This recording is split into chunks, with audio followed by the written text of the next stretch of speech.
Now, the greatest radio shows of all time. Suspense. The Shadow Node. Washington calling David Harding, counter-spy. Classic radio theater. The Great Gildersleeve. Fibber McGee and Molly. Dragnet. Gunsmoke. The Lone Ranger. Now, step back into our time machine with your host, Wyatt Cox. Good evening, friends of the Inner Sanctum.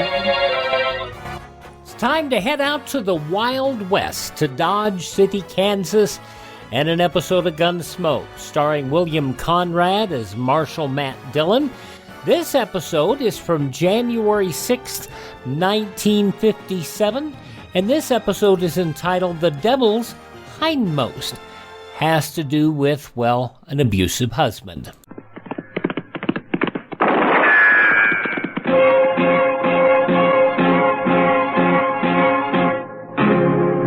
Gunsmoke.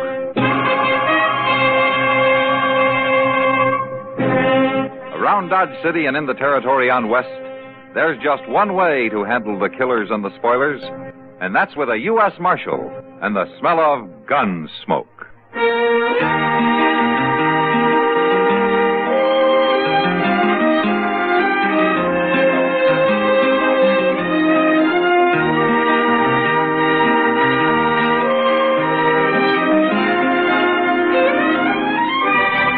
Gunsmoke, starring William Conrad. The story of the violence that moved west with young America. And the story of a man who moved with it. I'm that man. Matt Dillon, United States Marshal.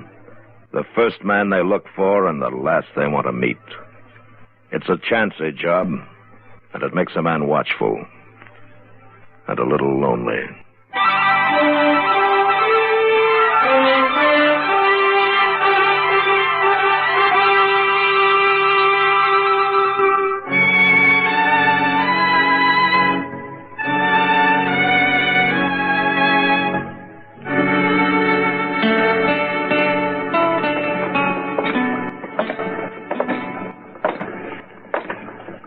You know, Mr. Dillon, it's pretty doggone funny when you stop to think about it. What is, Chester? Life is. No? You, been reading another book? Well, yes, sir, I have. It's one Doc lent me. It was wrote by some fellow named Shakespeare. Did you ever hear of him, Mr. Dillon? Shakespeare? Yes, sir. Pretty well known in his day, I guess.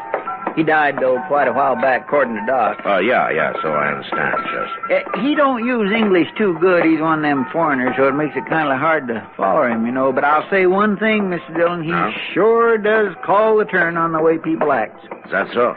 Why, the things that was going on over there in Europe and all them cities in the olden days, it's just the same as what modern folks are doing here in Dodge right now. You don't say. Why, they were scheming and plotting and lying to one another just the same as now. Then at least things aren't getting any worse, huh? Every time a person turned around, somebody was killing somebody, seemed like. Used swords and knives, mostly. It appears they didn't have no guns to speak of back then. Stay out. Wait a minute, Don't come Chester. back here again unless you're sober. Well, that's Buck Weber, Mr. Dillon. Yeah. Come on. Back here. I'll show you if I'll come back here, Noonan. Hello, Buck. Marshal? What seems to be the trouble? No trouble, Marshal. No trouble at all. No? If Sam Noonan was to throw me out of the Long Branch, I'd call it trouble. He didn't have no cause to. Well, he must have thought he did. Sam's a pretty fair man, ordinarily. I wasn't doing nothing. I just wanted to see Rancy was all. Rancy? What's she doing in there? She's working. What do you think a woman would be doing in there? Your wife's working on the Long Branch? 3 days ago, she took some of her things and come into town. She said she was leaving the farm.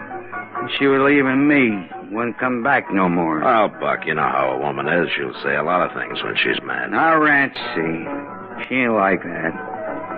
She meant it, Marshal. And I ain't aiming to let her do it. I'll give her some rope. She'll cool off in a few days, maybe. No, with that tin horn gambler hanging around her, she won't. I'm going back there and kill that no good. Wait a minute, Buck. Wait a minute now. Sam told you to stay out, and from the shape you're in, I think maybe he's right. What do you mean, the shape I'm in? Well, you had a little too much to drink, I think. Come on, let's take a walk, huh? I want to walk. Take his other arm, Chester. Yes, sir. I want to go back there and talk to Rancy. Come on. It'll keep. You'll keep, all right. That slick-talking gambler hanging around, filling her full of lies. Which gambler? What do you mean? Well, that Frisco Bates. He's been in there every night since she started. Talking soft to her. Trying to give her doubts about her rightful place in the world. She must have had a few doubts already, Buck, or she wouldn't have left you. Carrying on the way she is with that Frisco Bates. Everybody laughing at me. I'm going back there and kill her. Wait, no, you're not. Now, come on. That's it. Whole town talking behind my back. Well, a funeral wouldn't give them any less to talk about, you know. You take me to jail, Marshal? Just for tonight, Buck. It's the only way to keep you out of trouble. Whose side are you on, anyhow? Mine or that no-good gambler's? Maybe neither one, Buck. There's another side to it. Whose? Your wife's.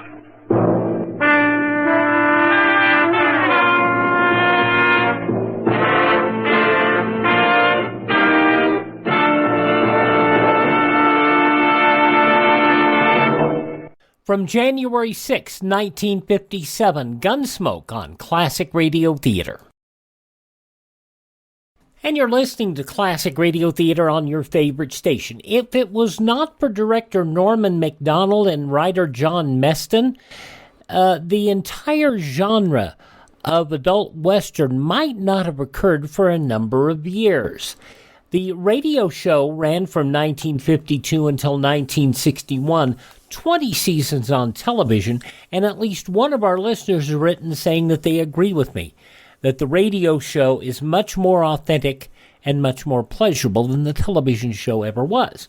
But such is Hollywood, that they're able to take something that is inauthentic and make it seem authentic. Gunsmoke, January 6th, 1957, The Devil's Hindmost.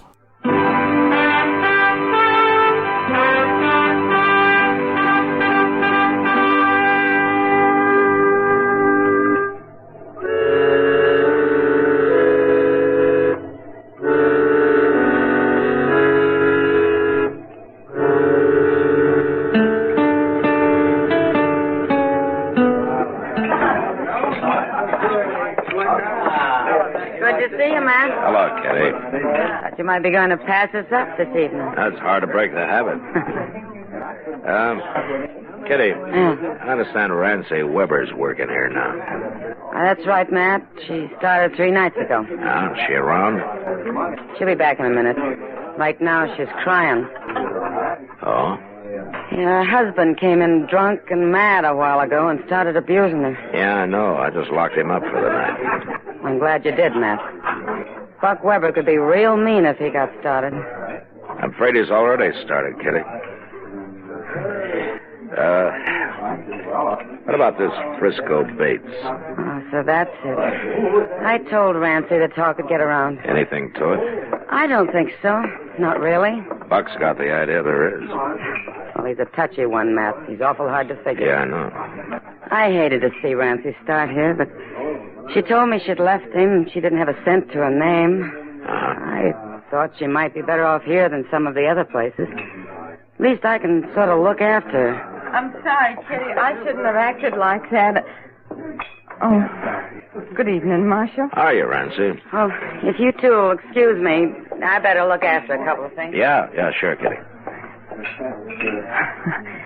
I guess you're probably kind of surprised to find me working in a place like this. No, I'd already heard about it. I saw your husband a little while ago. Oh. You, sure you know what you're doing, Rancy? I'm sure, Marshal. It's an easy life to get into, but it's rough to get out of. So's farming. And I'm afraid Buck's going to cause you trouble. He's caused me trouble for 7 years. Is that so? 7 years of drudgery. Make a woman a slave and work her to death. Never a decent word. You know, some of the easy ways work out hard, too, Rancy. Well, I take my chances. But Buck might as well get it through his head right now. I'm not going back, not ever. I doubt if Buck's going to see it that way. He has to. What can he do about it? Well, he could try to harm you, maybe, in some way. I'll let him. It won't be the first time.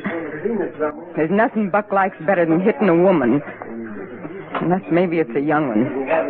Well, right now he seems to want to hit a fellow named Frisco Bates. Mr. Bates he's just been kind to me. That's all. Uh-huh.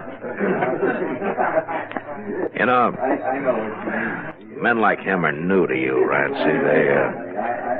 They can cause a lot of trouble sometimes. Just by being kind. I'm not a bad woman, Marshal. At least I don't think I am. All I ask is just a little kindness and a reason to laugh once in a while. Is that too much? Not to ask, no. Sometimes a little too much to expect, though. Are you going to monopolize this young lady all evening, Marshal? Oh, how are you, Frisco? Rancy, you better go see what it was that Kitty wanted, huh? Well, Kitty... Yeah. Oh. All right, Marshal. You excuse me, Mr. Bates? Certainly. Is this a policy of the law in Dodge City, Marshal, interfering in people's personal affairs? Sometimes, yeah. At least when their personal affairs seem to be heading toward a killing. You mean Rancy's husband, I suppose. And he came around looking for you, didn't he? The way he's been treating her, I may go looking for him. Why her, Frisco? There are other women around. Not like Rancy. She's out of place here. She's not the kind to be working here, you know it. Maybe she won't be long. I've asked Rancy to go away with me, Marshal. I've asked her to marry me. Does that surprise you? A little bit, yeah. It surprised me, too. But that's the way it is. Rancy agree to it? Not yet. But she will. And Buck Weber won't have a thing to say about it. He won't, huh? I wouldn't count on that if I were you.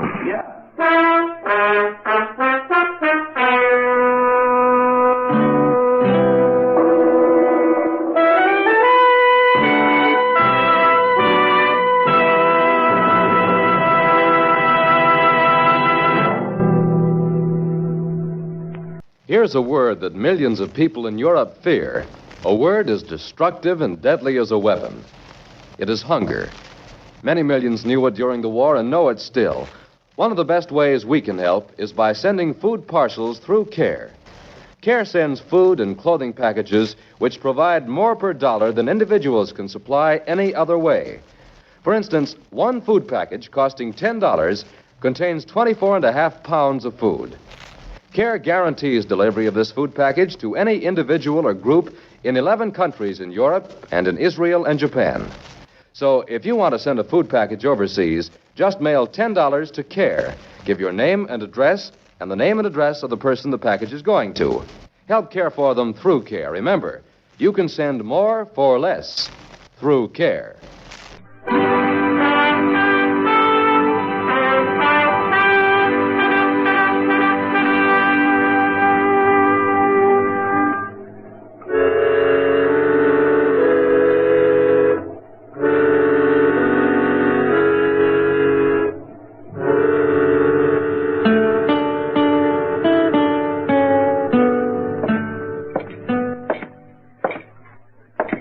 Morning, Buck. Marshal? Did you sleep all right? Horrible. Well, I hope you slept off some of those crazy notions you had last night. Maybe. All right, come on up. I got your belongings out here in the office, Buck. There's no charge against you. You're free to leave. Glad to hear that, anyway. Oh, morning, Buck. Stuff's there on the table, Buck. Thanks. Did I get my gun back? Chester? I'll get it.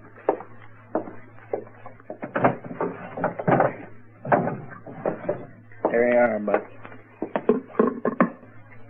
What are your plans? Well, I reckon I better ride back out home, take care of the chores. Stock's used to being fed a couple hours earlier than this. Not what I meant, Buck. What about Rancy? I ain't rightly made up my mind yet, Marshal. Leave her alone, will you? Give her a chance to use her own judgment. Don't seem like she's got much of that. From the folks she's took up with the last few days. It's her own business. She's a grown woman. She's a married woman, too. She hadn't ought to be carrying on the way she is. She hasn't done anything wrong. I ain't saying she is. I got nothing against Rancy. Any woman's liable to get out of hand once in a while and start thinking fancy. I get her back out there on the farm for a week or two, she'll come to her senses. Uh-huh. Just that Frisco that's causing all the trouble, trying to turn her head. As far as I can see, all he's doing is treating her with a little respect. It's a matter of opinion, Marshal. Well, if the law's got no more dealings with me, I'll be getting on. No dealings, Buck. Not right now, anyway. Good.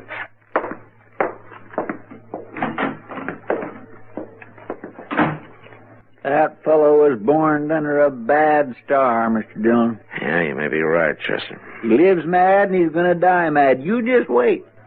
That's about all I can do, Chester.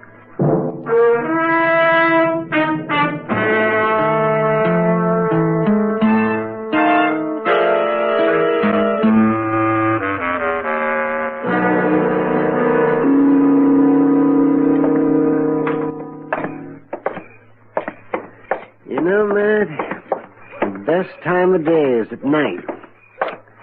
I always look forward to it. Oh, why so, Doc? Because after dark, this flea-bit town doesn't look so goddamn ugly. That's why. I see. If a man puts his mind to it, he can even imagine he's someplace else. Seems to me if a man really wanted to, he could pull up stakes and be someplace else. I don't know about that. A couple of years out on this blasted prairie leaves a man uncivilized for the rest of his life. Doc, you were born uncivilized. Oh, in medical school, I was regarded as a lad of culture and refinement. Medical school? I always thought you had veterinary training. I'd have been better off if I had. There's more animals around here than people. And that's not counting the people that are animals. Or just the same as, anyway. Oh, they're improving a little bit year by year. Oh, yeah, sure, they're improving.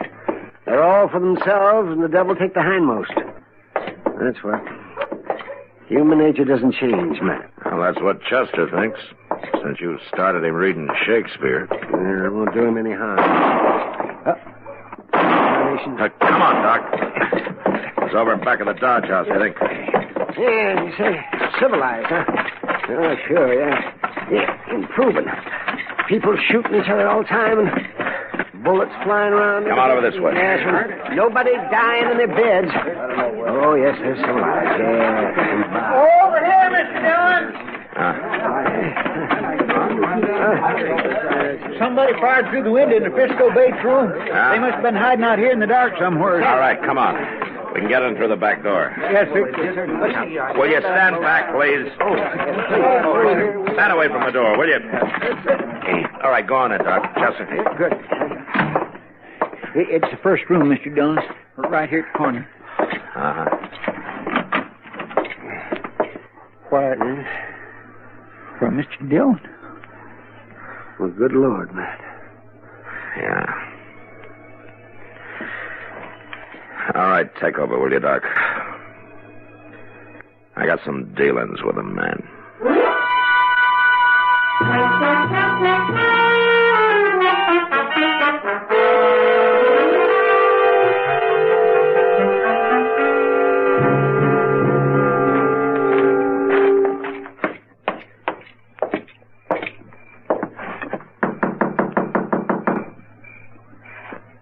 I don't hear nobody inside, Mr. There's Dillon. one way to find out.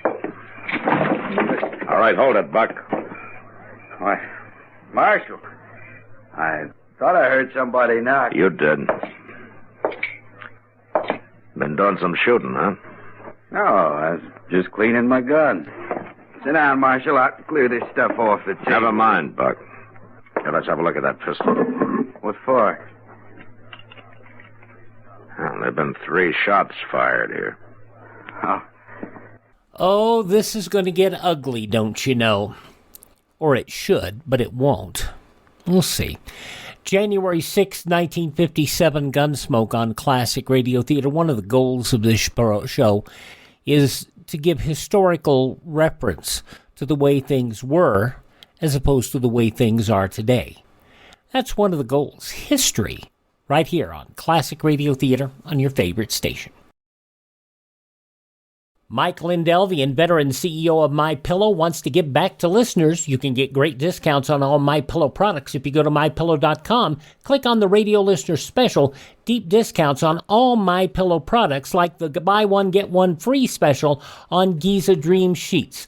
All MyPillow products come with a 60-day money-back guarantee, 10-year warranty. Call 1-800-951-8175 or go to MyPillow.com. Click on the radio listener special. Use my promo code USA. You know, if you feel like you're stuck with a health care plan you don't like, right now is a great time to switch to MediShare. They'll waive your new member fee if you join by January 15th. So that's $170 in addition to all the other savings.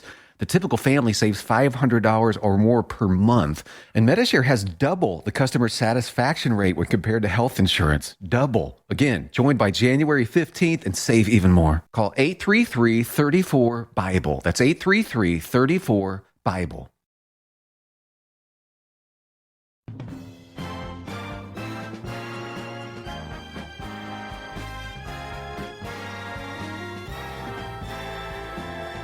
Thanks for listening to Classic Radio Theater on your favorite station.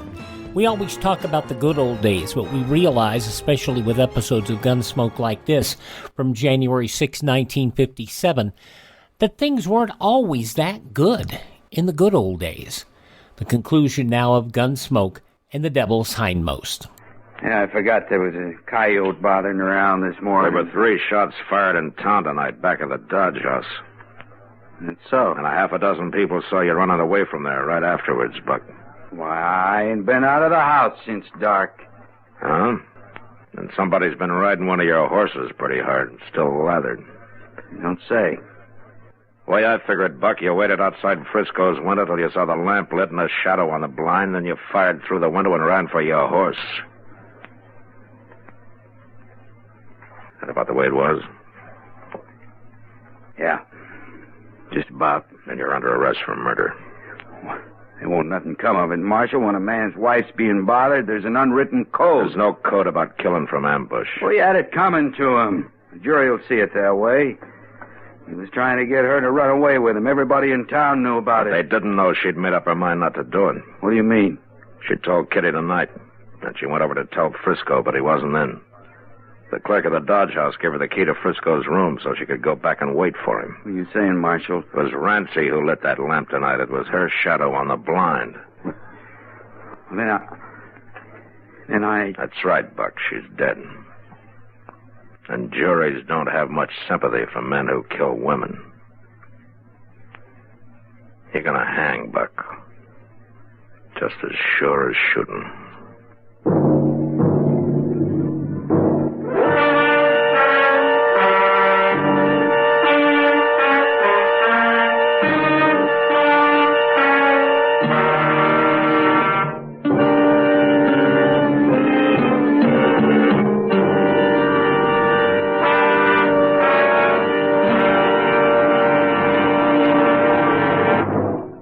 It's a strange quirk of human nature, but most of us never think, except in the most abstract way, of an accident ever happening to us. It's always the other fellow who's involved.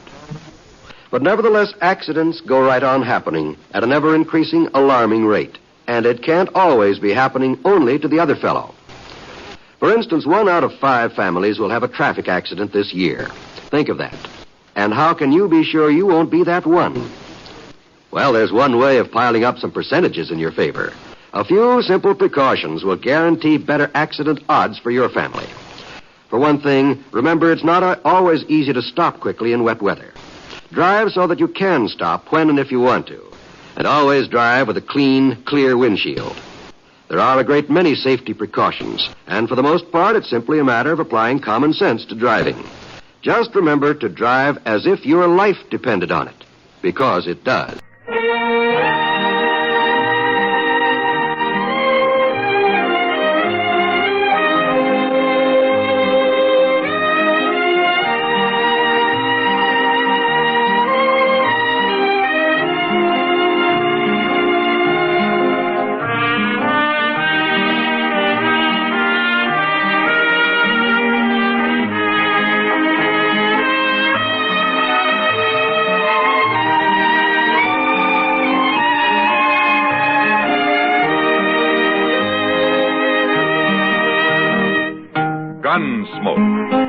produced and directed by Norman McDonald.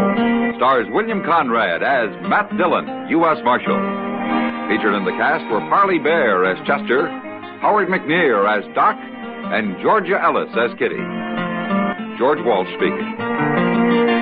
Join us again next week for another specially transcribed story on Gunsmoke. Don't always have a happy ending, do they? January 6, 1957, Gunsmoke on Classic Radio Theater.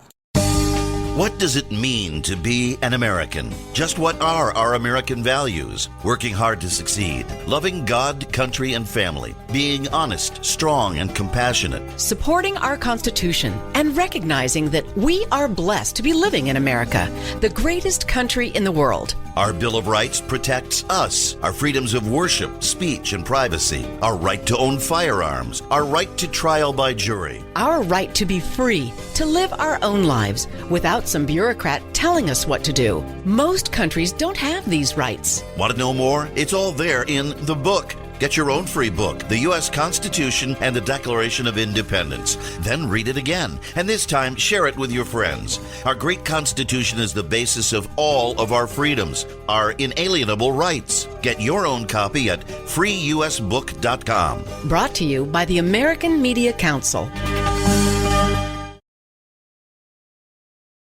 Now on Classic Radio Theater, the conclusion of the 5-part yours truly Johnny Dollar story, The Caylin Matter. This was originally broadcast January 6th, 1956. From Hollywood, it's time now for... Johnny Dollar. Sergeant Reynosa, Johnny. Oh, I was just going to call you. Has he talked yet? Pete Steimer is dead. When? A few minutes ago. He almost regained consciousness for a few seconds, and that was all. There's no chance to question him. It's too bad. Yeah, he might have been able to clear it up for us. I think maybe it is cleared up, Johnny, or will be at least in the next hour. What do you mean? We picked up Marty Midnight. When? Where? A few minutes ago at the bus depot with a ticket for San Diego in her hand. I haven't talked to her yet. They're holding her downtown headquarters. Why don't you meet me there? Fine, right away. Looks like the wind-up, Johnny. I hope so. I really hope so.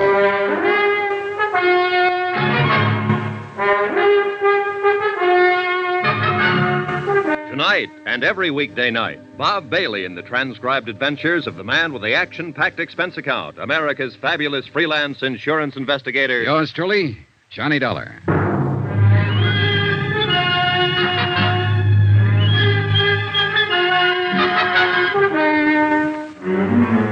From Special Investigator Johnny Dollar, location Los Angeles, to the Home Office, Trinity Mutual Insurance Company Limited, Hartford, Connecticut. Assignment, The Caylin Matter.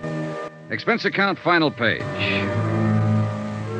Item 12, $1.60. Taxi from Queen of the Angels Hospital to police headquarters and interrogation room 9. The police clerk showed me to the observation anteroom and left. I paused for a moment and looked in through the one-way mirror window. Sergeant Reynosa was already there, and the girl, Marty Midnight, sat facing him across a plain wooden table. He was glancing through the arrest file and apparently hadn't started to question her yet. She was younger than I'd expected, not over 22 or 23, and she was obviously scared. But her face was set and ready, sullen, defiant. I tapped on the door, and the jail matron let me in. Oh, come on in, Johnny. Take that chair, if you will. Thanks. When do I get to see a lawyer? You go under the name Marty Midnight? That's right. I said What's your real name? How long have you been in Los Angeles? Where'd you live before that? You see we got hold of here, Johnny? Yeah, I see. One of those wise ones, or so she thinks. If you're ever arrested, keep your mouth shut.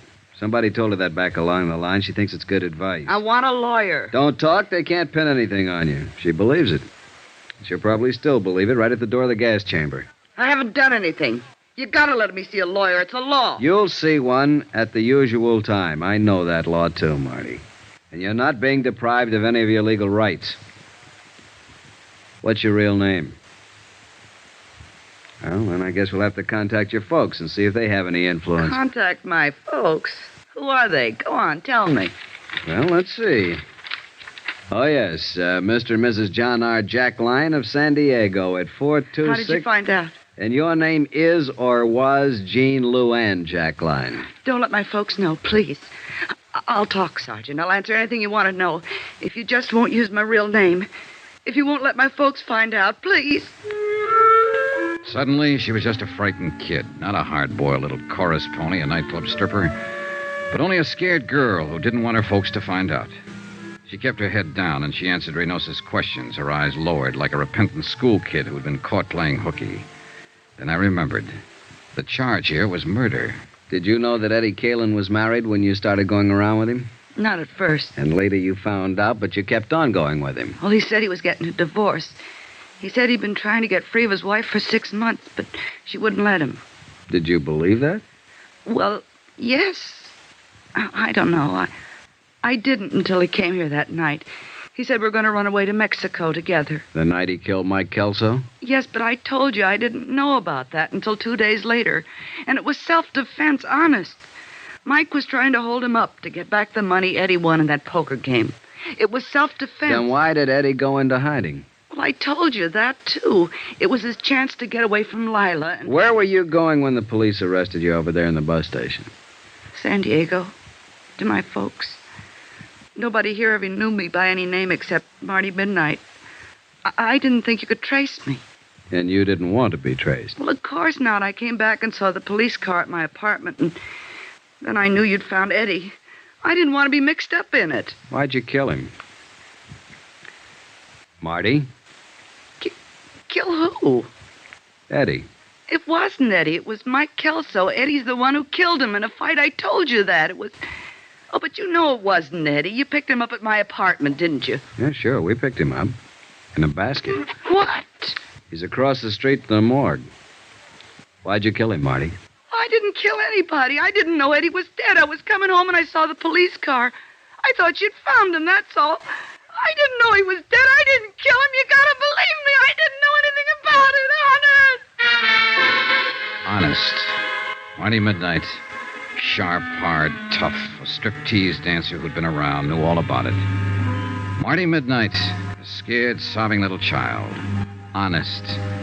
Cross my heart and hope to die. Well, maybe she would. I left a few minutes later, and Sergeant Reynosa walked out with me to get a breath of air. It was a cold, gloomy night with a gray dawn just ahead. 3 people were dead.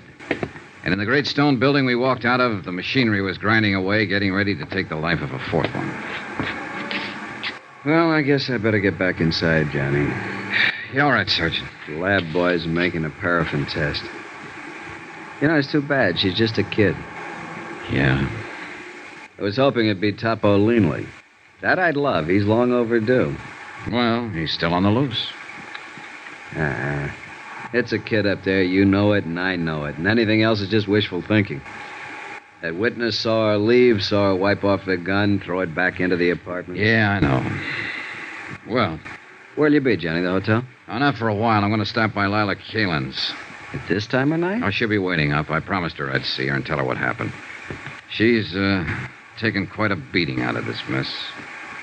Why did they do it, Johnny? Why did dames fall for a guy like Eddie Caylin? Philosophy? At this time of morning? I'll see you later. Expense account, item 13, $2.80. Taxi fare to the Argus Terrace Apartments to talk to the widow and beneficiary, Lila Caylin. Oh, Johnny, come on in. Thanks, Lila. I've been sitting in here in front of the fireplace all night long. I'd almost given you up. Well, a lot of things happen. Man, I'm really beat. Coffee or a drink? Coffee, I guess. Black. Is it all over now, Johnny? Well, it amounts to that. They've apparently got the killer. Who? That girl he was hiding out with, Marty Midnight. She's a striptease dancer. Why? Why did she do it? The money, I suppose. They haven't found it yet, but they will. Here's your coffee. Oh, thanks. I feel sorry for her. Maybe because I feel sorry for myself or anybody who ever got mixed up with Eddie. Why do we do it, Johnny? Why do we go blind when a guy like that comes along? I don't know. You tell me. I wish I knew. Maybe a girl I met yesterday evening had it tagged. She said she knew Eddie was always lying. But he made it sound so exciting. He did. I had 4 years of it. Never knowing when he'd walk out and not come back. Never knowing who he was with. Knowing only one thing for sure. That he was lying to me every hour of the day. Now that it's over, I wonder why I went through with it. But he did make it sound exciting. Well, the best thing you can do, Lila, as soon as it's cleared up. Who can that be? It might be Sergeant Reynosa. I told him I'd be here. Hello? Oh, yes, just a moment. You were right. Thanks. Yeah.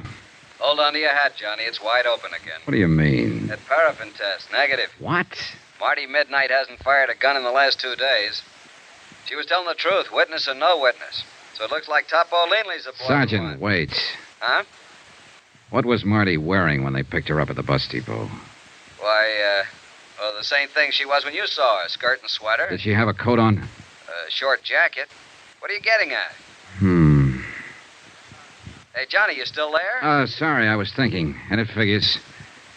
Sergeant, can you come out here right away? To Lila's place? Why? It's important.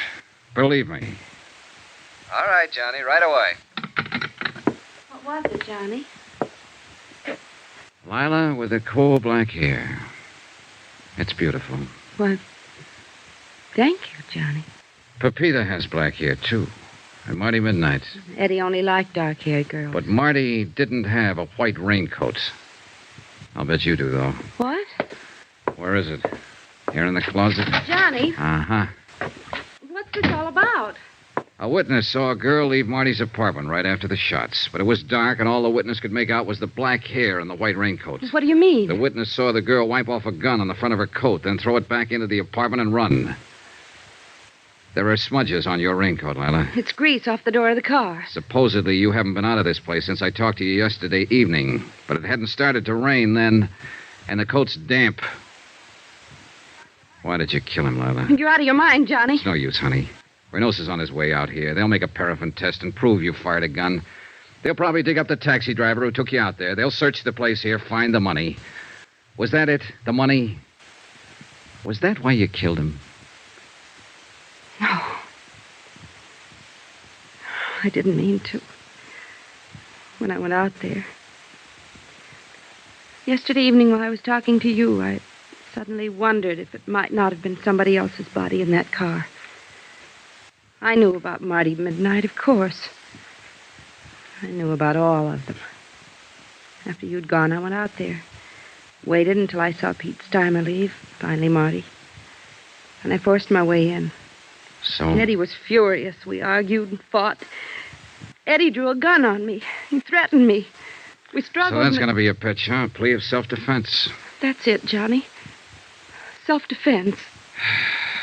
Well, good luck. You'll need it.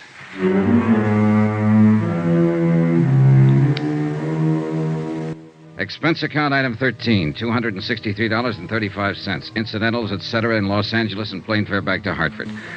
Expense account total, $596.85. End of expense account. End of report. Remarks? So the question still stands. Why do they do it? Why do girls go blind when the Eddie Caylins walk in? You might ask a stripteaser down in San Diego. But don't look for her under the name of Marty Midnight. She's Jean Luann Jackline now. A quiet kid. Lives at home with her folks. Yours truly, Johnny Dollar.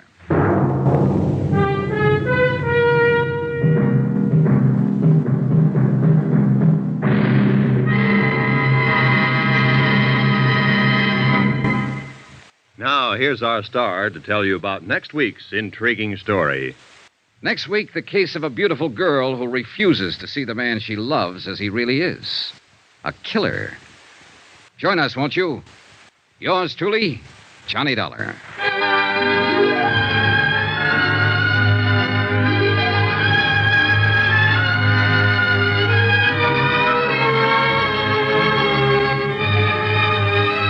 Yours truly, Johnny Dollar, starring Bob Bailey, is transcribed in Hollywood. Written by Les Crutchfield, it is produced and directed by Jack Johnstone. Heard in this week's cast were Virginia Gregg, Lucille Meredith, Alma Lawton, Gloria Blondell, Howard McNear, Harry Bartell, Peter Leeds, and Byron Kane.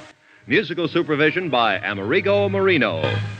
Be sure to join us on Monday night, same time and station, for another exciting story of yours truly, Johnny Dollar.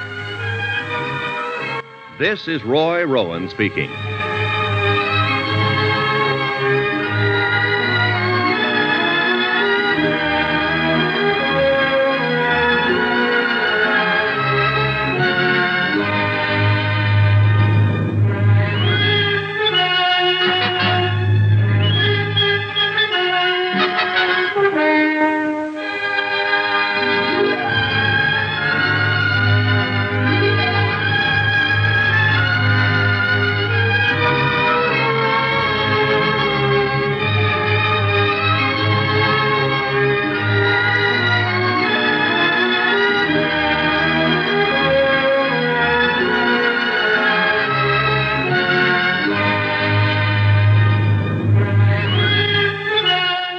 From January 6, 1956, yours truly, Johnny Dollar on Classic Radio Theater. A lot of you really enjoy Johnny Dollar, as do I. You have always said in the comments that you've given us through our webpage, which is at classicradio.stream, that Johnny Dollar really, apart from, the prices, it's a drama that really holds up well today. The prices on the expense account, because let's face it, they don't hold up. Our webpage, classicradio.stream, you can contact me there. You can also hear all of our programs on demand, and you can learn more about building a classic radio collection of your own. That's at classicradio.stream. Now, a reminder, please thank this radio station and support their advertisers. It is their kindness and courtesy that allows us to be with you each and every time we're around. We produce 21 hours of classic radio every week. You can find them wherever podcasts are served by searching USA Classic Radio Theater. Have yourself a great day and tell all your friends that great radio shows are right here at this spot on the dial. Classic Radio Theater on your favorite station.